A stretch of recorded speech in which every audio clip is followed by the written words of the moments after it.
to my podcast, The Melancholy Guy Talks. And right now, I'm talking about recovery, living with addiction.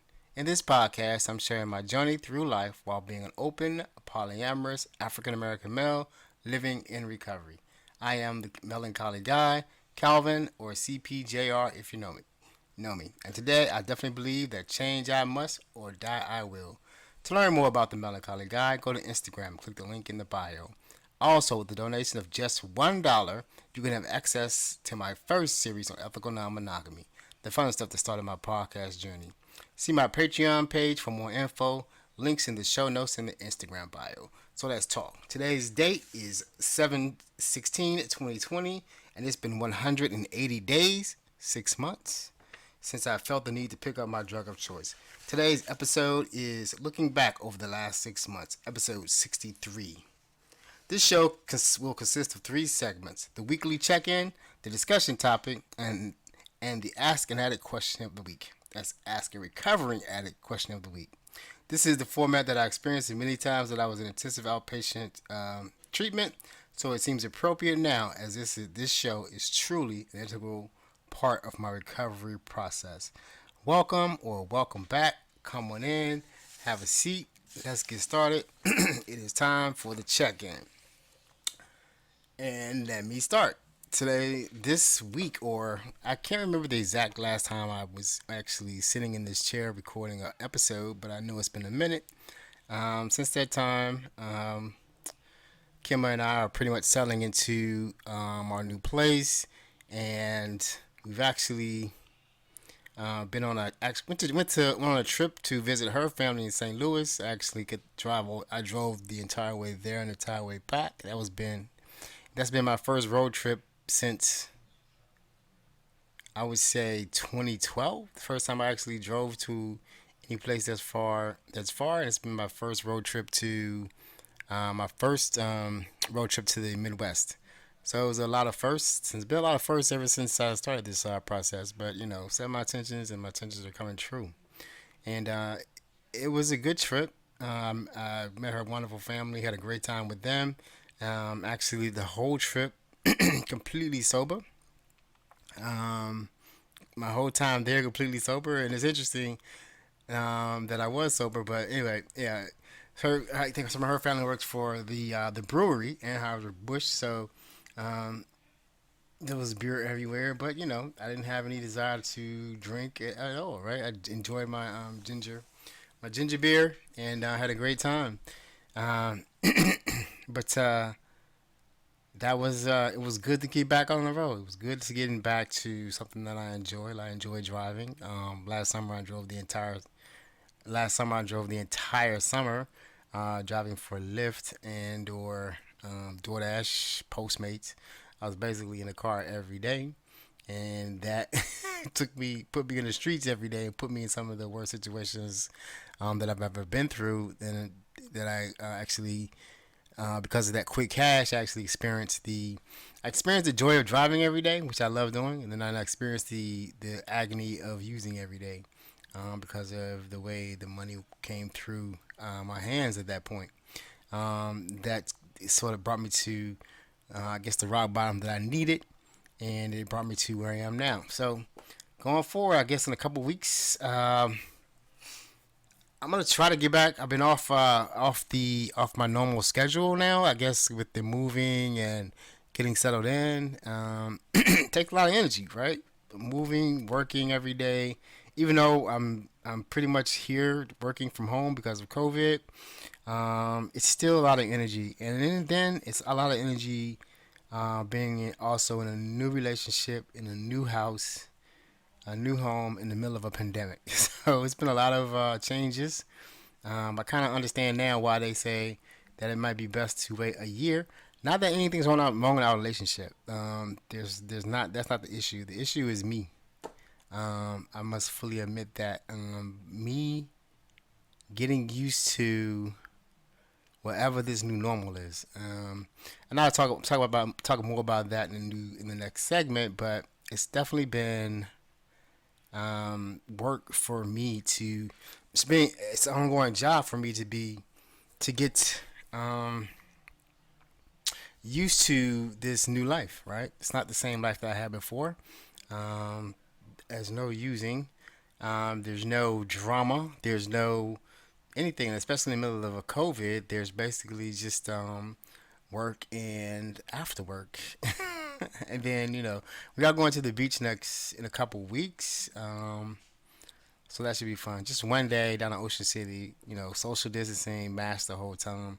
I will go out on the jet ski for a little bit. Something I've been wanting to do almost my entire life, but never got to do it because of addiction. You know what I'm saying? Addiction will rob you of life. That's what I always say, that when they tell you about, when they say that change I must or die I will, the death is not like you will die. You will die a bit every day. Opportunity dies every day in active addiction. And I'm gonna wrap it up there. But that goes, and I just want to go to the next segment, the discussion topic. Um, so I had a topic already set out to talk about. I'm just gonna talk about amends.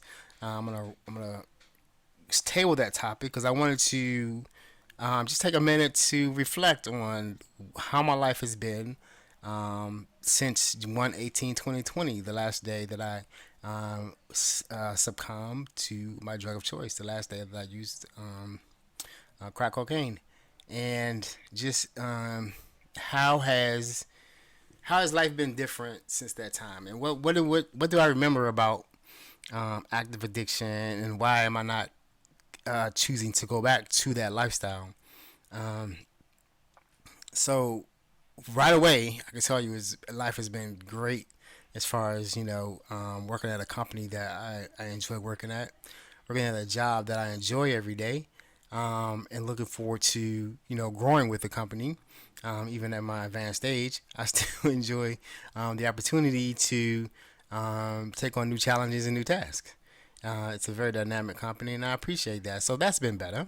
Um, and it's been better. This is like the first time in years that I have not had any situations on my job where I've been missing, or I miss days, or I have to go in and get a on a PIP, or as a performance improvement plan in the PIP, not for any job related deficiencies or job related performance issues, just basically because I missed so many days of being absent. And a lot of times when I'm absent, I also just don't call in because the drugs give me the when I'm in active addiction, I easily get into the buckets. What I want to say, like, what was it like being in active addiction? The last time I used, when I got let go from my last job, I actually put a sign on my mirror that said, "If you use again and miss work, you will get fired." That was taped to my mirror, and the next payday, I was gone out again. It just didn't phase me one bit. I mean, it phased me when I put it up there. I felt it, like I need to do this. But the moment I got into the cravings, the moment I was triggered, that was it. I just didn't care. All I wanted to do was get out and get the. Once I get out and get the drug, then I'm fine. I don't think about it anymore. But see, that's the whole mentality of being an active addiction. What is it like to be an active addiction? You have no control, and it's like when like I said, I still keep my odds, I still keep myself into in the social media groups, and I still see like the people who are dealing with the 1 day, 2 day, 3 day, and I still remember day one, day two, day three, and it's like they're saying like I just don't know how to stop. I keep relapsing or keep using it for 3 weeks, 2 days. Like I still remember that, and I still stay in the groups to keep that fresh because uh, active addiction, being an active addiction, is like being out of control, right? It's like having no control over yourself, your finances, what you're going to do, or anything. So I just want to, I just want to portray that because I don't think like if you don't Like most people think that, like my heart goes out to anybody that's still active addict, right? Because I know what the pain is, what the suffering is, and I guess that's one thing that I'm dealing with now. Since this last 6 months is now that I'm actually like living a normal life, right? Um, um, just enjoying life, driving to the store, buying food, coming home, right? I just realized that the other day, when I actually drove to the store, bought some food, came home. I'm like, oh, and actually no, it was on. I think it was on Saturday. I was running errands and I had to do something for Kimma. Um, Stop at one store, stop at another store, and I'm doing all this stuff. And it just hit me like, why couldn't I do this? For my previous marriages or marriage, and I couldn't do it. And how that must have felt for them, knowing that if at any given time I could just be gone. I'm going to the store, but I may it's a 50-50 chance or 60-40, 70-30 chance I may not make it back. And then not only will I may not make it back, I may be gone for days. Um, no telling how much money I'm gonna spend, and no telling if the car is gonna be okay. There's no telling anything. And how much she have felt or they have felt going through that on a regular basis. And it just hit me on Saturday how resentful she must have really been, and then I was thinking to myself, why couldn't I just stop at that time? You know what I mean? Like I don't know if um because I often wonder. I've tried to come up with reasons as to why this relationship didn't work out, that relationship didn't work out. Um, and I always say, well, just it's crack. I mean, I tell Kim like, when she asks me why you didn't do this and why you didn't do that in your life and why you don't do this, I'm like, Kim, the answer is always gonna be crack. There's no other answer as to why I didn't do anything. On me normally, I'm very responsible. I take care of things, bills, job, take care of everything. If there's anything that's been lacking in my life, as far as you know relationships or financial statements, financial things, or business things, or job things, it's always going to be one answer: crack. And um, I try to rationalize in my mind or try to come up with reasons as to why all my relationships ended, and there's just no way to sugarcoat it or no way to make it sound any better than it was. It was just because I succumbed or I couldn't overcome my addiction at the time. And sometimes I get into my feelings about it as to what life would have been like if I had not, or if I had have been able to quit, or I had not kept using.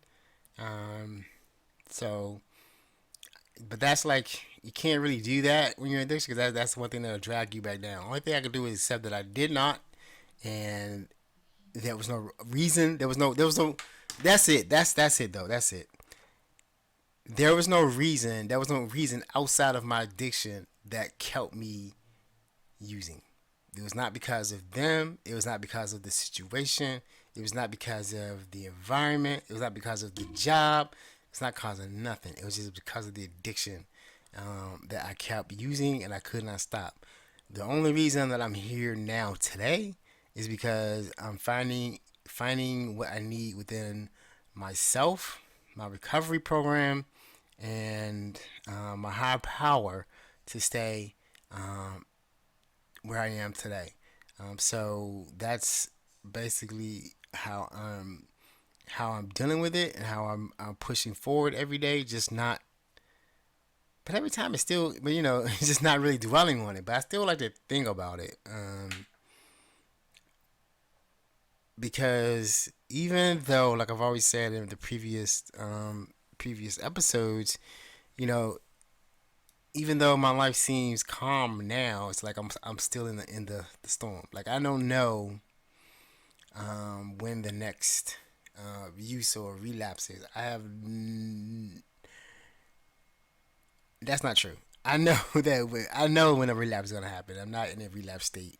Um, Even though some people might think I am, or just might look from the outside looking at me and may think I'm not doing what I need to do for myself. One thing is the only thing I always say one thing that centers me every time I think that I'm falling short on anything.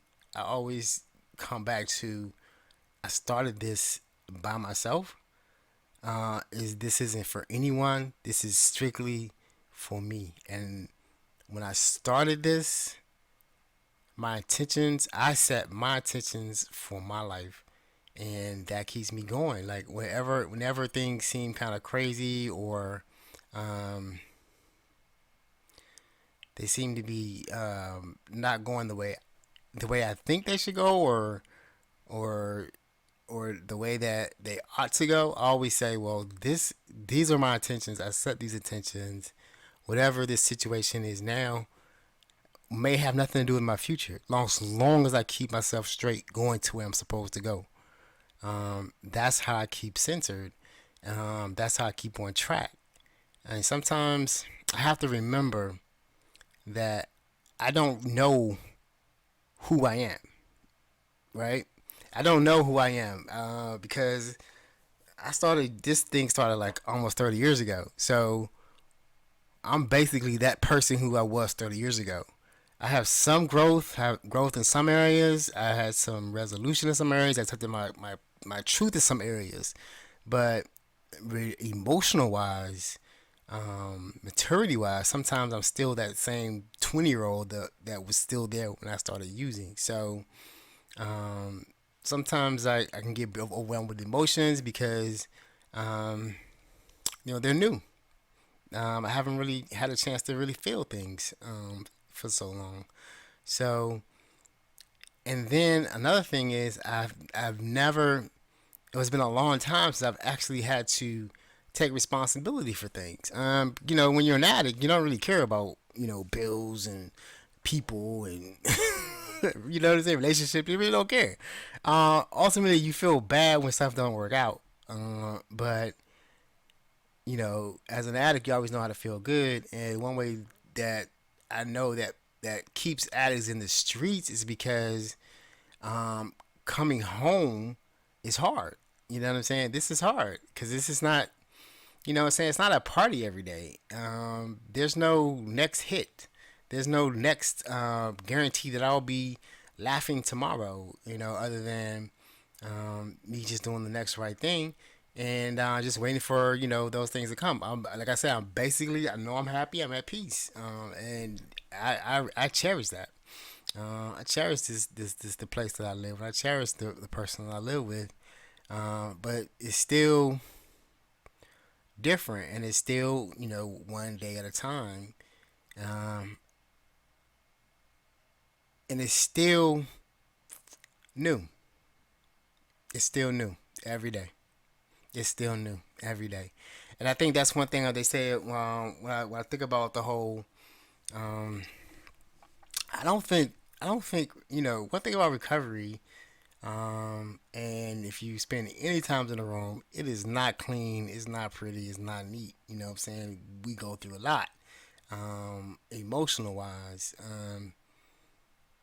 It's just like for the past, like I have, like this is it's interesting too, right? Like this is the time that I choose to be. And I'm kind of grateful for it too. We're in the middle of a pandemic and I can't really go out, so I'm kind of like stuck. But I'm saving money. I don't have to go back to work. I don't have to go back into the office until January 2021. So basically, just get up and work every day, and just work overtime too, right here. Same place that I record. I work here. I record here. I talk here. I do everything right here. So you know, saving money, not spending it, and that's been a blessing right now because that's basically, I'm just basically starting over. So but still it's hard. It's hard being trapped and can't really do anything, and you want to start starting a new life, but you can't. Not really. you know so it is. So I mean, um I want to say I don't think I'm depressed or anything like that, but I do think that I am not struggling with anything. I think at best I'm just at a point that really centered and I'm peaceful, and um, I kind of want to understand what's next. After this pandemic and everything like that, what's next? And however long I got to sit here and be peaceful and quiet, that's what I'm gonna do until I figure out what's next. You know, and that's a blessing. That's a blessing because for a while I couldn't do it. I would have to go out and search for it, and then I would use substances to, facilitate that search to make it easier for me because I'm an awkward person. I'm an introvert, and sometimes being alone isn't all that fun. But I'm committed. I'm committed to staying where I am and staying peaceful as possible. So, what have I learned over the last 6 months? In a nutshell, I've learned that setting intentions is very important. I've learned that staying focused is very important. I've learned that staying true to yourself is very important. And I've learned that being patient is extremely important. So, with that, I'm going to leave it there. And that's going to be it for the discussion topic. I'm glad to be here. So, I'm going to go ahead and do the one Ask a Recovering Addict section. And I put out a question on Instagram once a week, and I have yet to get a question from anybody on social media. So I go out and find a question that is asked to the recovering addicts and active addicts, because that's what you got in those groups on Facebook, and whatever else I search on. You have people that are in recovery, not in recovery, active, trying to get clean, um, dry drunks, everything you get right there. But people will answer your questions if you ask them. So the question that someone posted is, who is someone you're grateful for that has helped you in your recovery? That one person would be Kimma. That's the person who really believed in me, and it was took a chance on me, not only for a relationship, to, as a roommate, leasee. Uh, she trusted I'm gonna keep this job, keep paying my rent every month, and trust me to go to the store, come back, and believes that I'm gonna work my program to the best of my ability and be here every day. I really appreciate that. Not only that, but I appreciate her for being a great partner and taking the time um, to support me. I want to say like this has been interesting. It's been 6 months, and I've been getting messages from like normally I'm a very um, my addiction is very, I keep it very on the QT, very low. But this 6 months has been a celebration. She got me this bracelet. I'm showing it on the camera. And it's inscribed. It's like a bangle, a silver bangle, and it's inscribed with I love bangles. I used to wear them when I was in high school. See, took them from my girlfriends. It's inscribed with keep fucking going. I like keep fucking going. That's good. That's me. And that's exactly what I'm gonna do.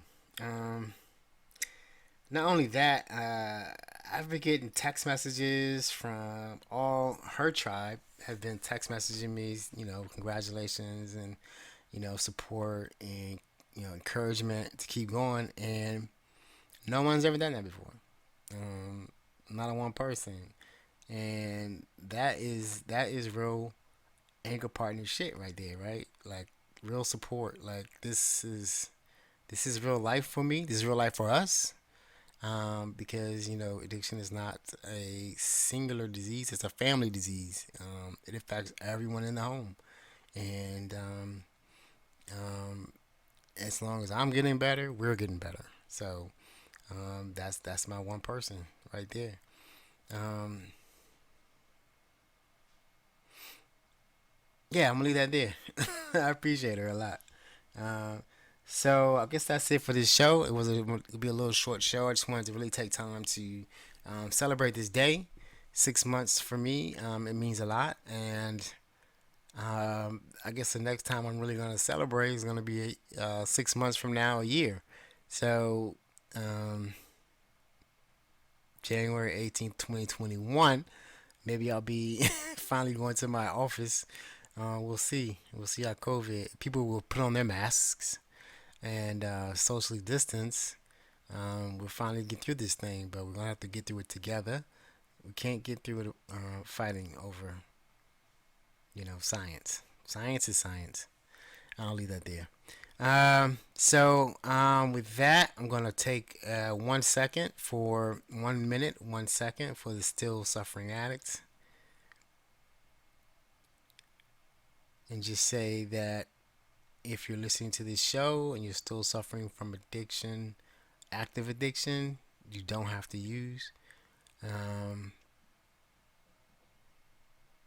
just like I don't, one day at a time. Um, you don't have to decide to get clean today. You can set your intentions to get clean whenever and just start walking in that direction. And just want to make your life better, one day at a time, and just start working for that. Just start wanting to live a better life, and you'll figure it out. And reach for help when you need it. It's out there. It's online. There's podcasts like this. I listen to another podcast right now. I think it's called In Recovery, and it's by a doctor, and she's great. I may post the information, but if you follow me on Instagram, I need to shout out that out. I haven't been doing my daily podcast recommendations, but I'm starting doing that again. But there's a lot of podcasts about recovery right now, and if you want to learn how to get clean and stay clean, or not even use that term, if you want to make your life better, there's resources to do that, and you could do it yourself. You could do it with a group, but you have to decide what you really want to do. And if you want to ask me a question, ask a recovering addict a question, just follow me on Instagram at the Melancholy Guy, or hit me up on my email, cpiercejr@gmail.com. The information is always in the show notes. And like I said, I do this for myself, and I do this for anybody else that wants to listen and hear about someone who's really trying to recover one day at a time and live a better life. So that's what I'm gonna leave it there. Next week we will talk about amends. I'll be back on the hope I start recovering on Sunday. I'm gonna try to be back here Sunday again. Get back on course. Get back on schedule. Hope to be recording on Sunday. I am working some overtime now to get some money. Saving. I'm investing, and I need to start paying some stuff off too. But we're gonna start that. Start catching up. Start living a correct life, an adult life. I'm an adult today, at 54 years old. So with that, I guess that's gonna be it. And like I said, I'll be recording next week, and I'll be talking about amends, the spiritual part of the program, a very important part of the program if you really want to let stuff go. It's funny how the past is the past, but it is still right there for an addict, because there's just so much stuff that we did not do, and so much stuff that we did do, that we have to deal with in order to move forward. I guess that's gonna be it. I'm gonna leave it right there, and I got a good way of closing. I'm gonna say, for the last time, for the first time, for every time, always remember to love and respect yourself first, and everything else will take care of itself. Peace and namaste.